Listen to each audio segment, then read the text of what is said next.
In this video, I'm going to show you how to add a unique ID on a board on Monday.com. So as you can see here on my screen, I am right here in the marketing board that I have. So what we're just going to need to do is let's add another column. You can see the plus icon right here. And then once you hit that, you could just use this search bar in here, and then you can type ID, item ID right here. So if you click that one, it will automatically provide, let's wide this.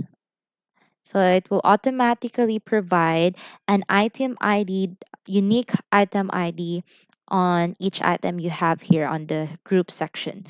And you could also click the three dots and click the settings, and you can customize item ID column.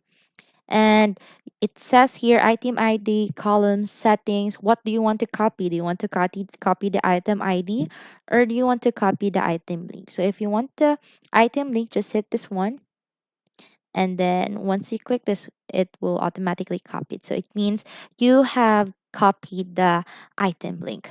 And that's about it. That's how you add a unique ID on a board on Monday.com.